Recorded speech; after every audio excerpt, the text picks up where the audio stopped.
Kedua, orang Sunda suku terkecil yang murtad, target mereka di sana.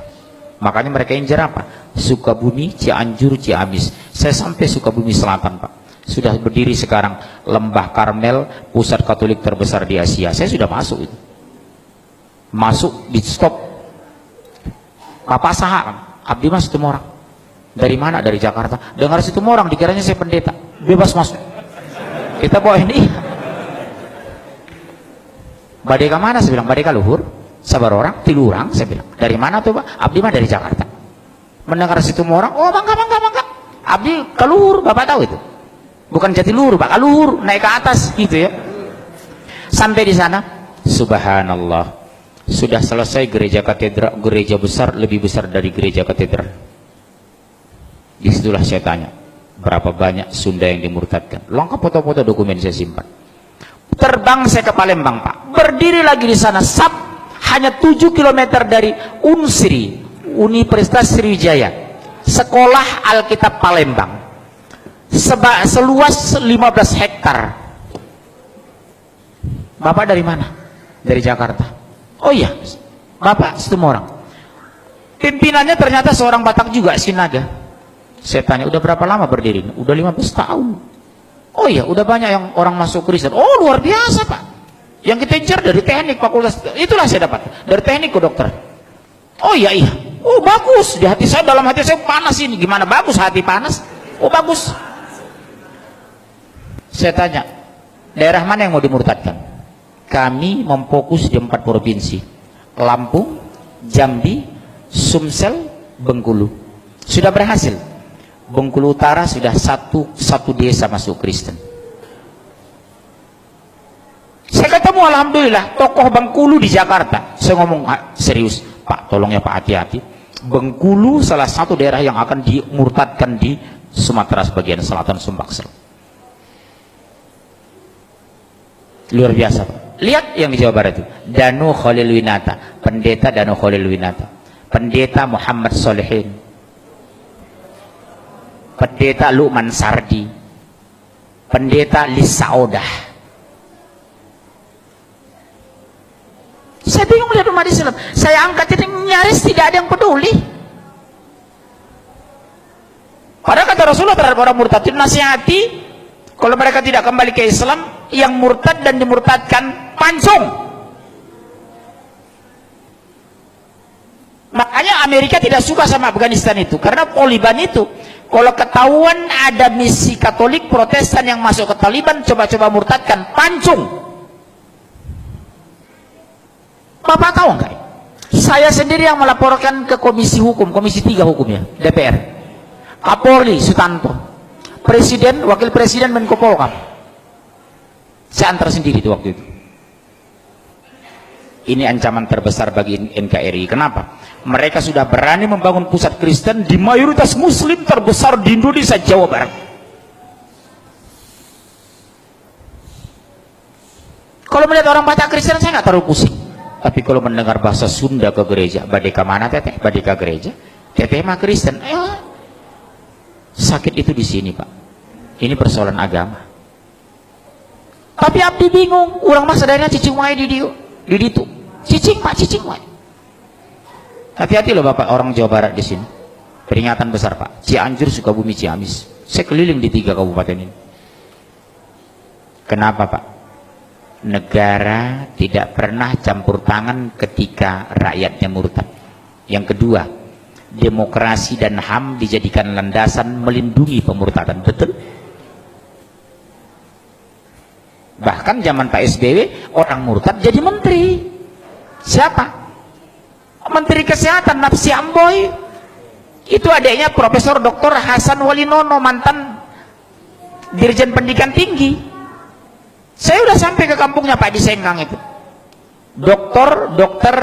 Napsi Amboy. Itu Muslim Pak. Masuk Kristen. Dia itu sama-sama saya di PBHMI. Senior saya beliau itu. Nikah dengan Gubernur NTT, Emboy, masuk Kristen. Masih saudara dengan Nurdin Khalid beliau itu, dari Sengkang beliau. Udah saya bujuk istri Pak Nurdin Khalid. Tolong Bu, bisa nggak dibujuk Ibu Napsiah itu ke rumah? Kenapa? Saya ajak dialog. Karena saya ngisi di rumah Pak Nurdin Khalid. Sampai sekarang belum ada realisasi. Sama dengan Asmiranda. Sudah saya bujuk keluarganya. Bu, bisa nggak dibujuk Asmiranda datang lagi ke Jakarta? Saya nanti bantu dia ruqyah. Termasuk Luman Sardi itu. Bisa insya Allah, Pak. Pertanyaan kan sederhana. Kenapa Anda masuk Kristen? Karena Yesus. Siapa Yesus dalam pandang Anda? Sebagai Tuhan. Tolong tunjukkan di Injil mana dalil Tuhan Yesus sebagai Tuhan. Saya bawa Injil aja. Ini saya punya Injil. Silakan baca.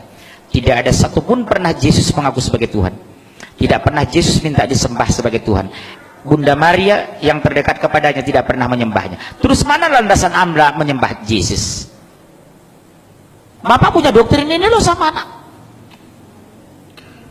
Bapak tahu perumahan Bougainville ini?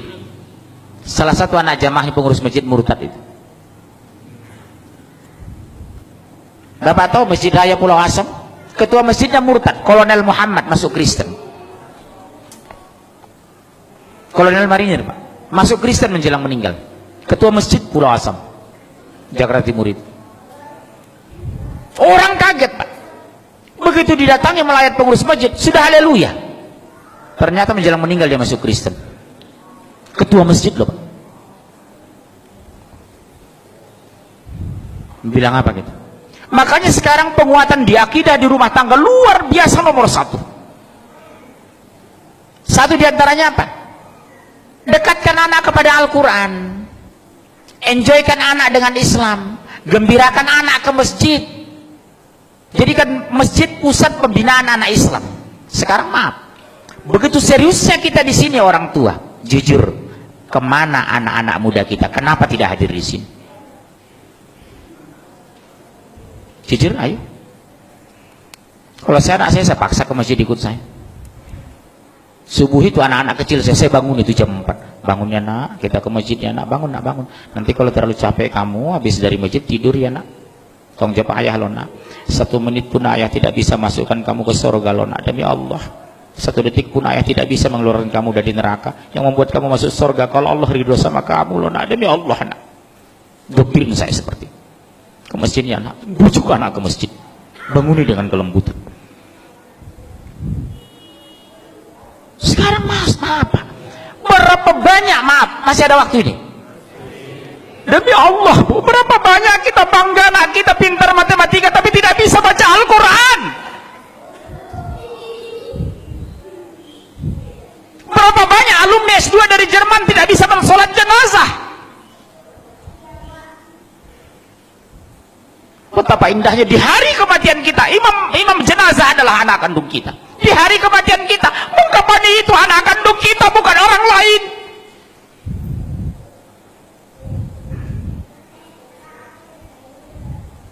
Saya pergoki, Pak, demi Allah, jamaah saya 9 sekeluarga, semua orang kaya, 5 laki-laki 4 perempuan. Di hari kematiannya sibuk nelpon saya, tolong Ustadz carikan yang memandikan ibu kami. Subhanallah, betapa sakitnya hati seorang ayah di hari kematiannya anak menjadi penonton. Betapa indahnya hati seorang ayah di hari kematiannya membuka busananya anak kandungnya, memandikan anak kandungnya, imam jenazah anak kandungnya. Makanya kata Rasulullah, orang yang paling berhak terhadap jenazah adalah ahli warisnya, saudara senasabnya. Sab pertama anak dan mantu kita, sab kedua saudara sepupu kita, sab ketiga tetangga kita, sab keempat teman kerja. Jangan kita merapat ke depan yang bukan hubungan darah dengan jenazah. Makanya saya kalau masuk jenazah ke masjid, Pak mau jadi imam? No. Ada anak kandung nggak? Maaf ya Pak, nggak ada. Saudara kandung ada nggak? Sepupunya nggak? Dia lebih berkewajiban dari saya Pak. Bukan saya nggak mau jadi imam jenazah.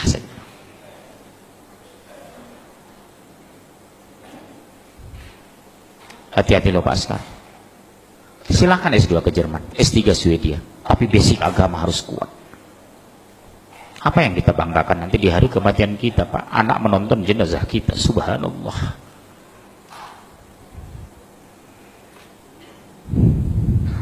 Di dunia saja sudah dipermalukan, apalagi di akhirat.